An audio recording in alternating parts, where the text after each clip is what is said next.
home where my thoughts are skipping, home where my music's playing, home where my love lies waiting silently for me. A few months back, pop star Sabrina Carpenter, alongside music legend Paul Simon, had the honor of opening Saturday Night Live's 50th anniversary celebration. That's just one of the remarkable accomplishments in Carpenter's already stellar career, as Tracy Smith reminds us with a summer song.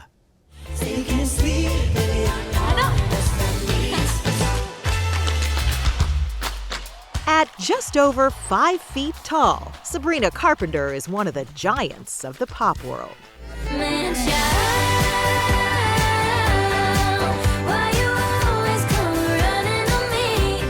The single from her latest album, Man's Best Friend, debuted at #1, but that's not the half of it. The first 3 singles from her previous album all hit the top 5 of Billboard's Hot 100 in the same week. The only other music act to do that was the Beatles, back in 1964. It's a testament to her talent and the will to keep going, no matter what.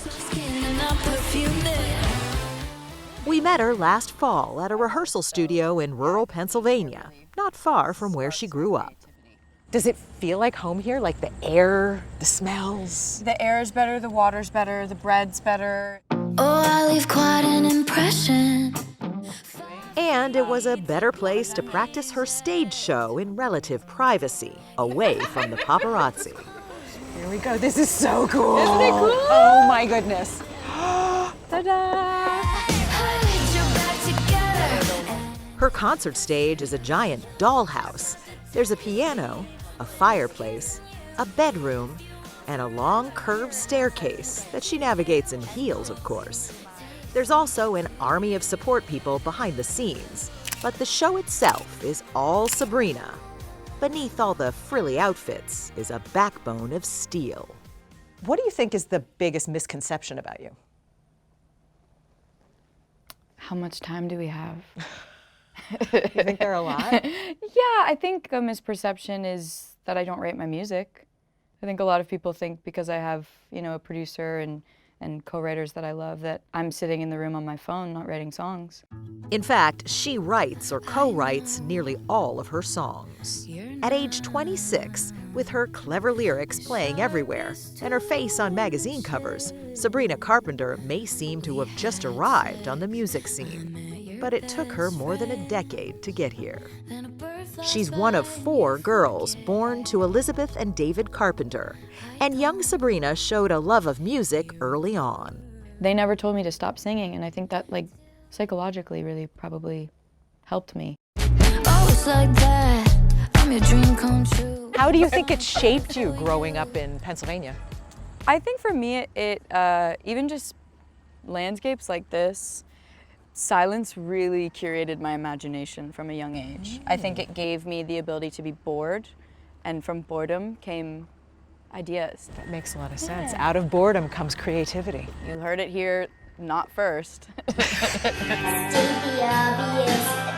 Young Sabrina started posting singing videos on YouTube, and then at 14, this happened, a part in the Disney Channel's Girl Meets World. Awards are a scam. A girl like me never had a chance. Matthews never had a chance. She also kept making music, and by 2020 had already recorded 4 albums when she landed the lead role in Tina Fey's Broadway hit, Mean Girls. It would be a turning point in her career, but not like she'd hoped. So I rehearsed for about 3 months in New York, and we opened our first 2 nights, and then COVID humbled me very quickly. I sent home and just was like, wow, I feel like I could do 8 shows a week, and I've been training for it, and now it's just silence. But the silence was a blessing. Hunkered down at home, Carpenter crafted her deeply personal album, Emails I Can't Send. Tell me who I am, guess I don't have a choice. And when it was released in 2022, it launched her to the next level of fame. Sabrina, how are you? She's learned to live her life under the celebrity microscope. She got a lot of attention for casting her then boyfriend, Irish actor Barry Keoghan, Please, please, please, don't prove. as the love interest in the music video for her hit, Please, Please, Please. Please, please, please, don't bring me to tears when I just did my makeup so nice. If you think this is all a lot for a young performer, you'd be right. Carpenter credits her mother with helping her through it all. How much has your mom helped to keep you grounded?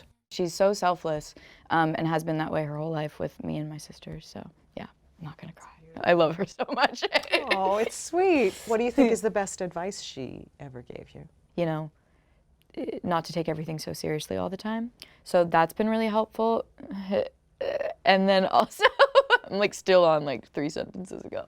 My mom's such a positive person. I don't think she's ever made me feel like what I was doing was too much, ever. Now he's thinking about me every night. Her Short and Sweet tour, which runs through November, has been filling arenas from California to Copenhagen. And as her profile keeps growing, so does the pressure. There's always going to be stress, there's always going to be anxiety, there's always going to be drama, I think. But for me, like, being able to laugh about it is really important. So I would say that. And also, caffeine. Because without caffeine, I wouldn't be doing this interview right now. And she might need more of it. Sabrina Carpenter put a decade of work into this moment, and she's not going to sleep on it now. I think this whole last year of my life has really reminded me that I just love doing what I'm doing, even through the moments that are a little bit tiresome or annoying at times. It's just reminded me how special all of this is and how I'm lucky to do it.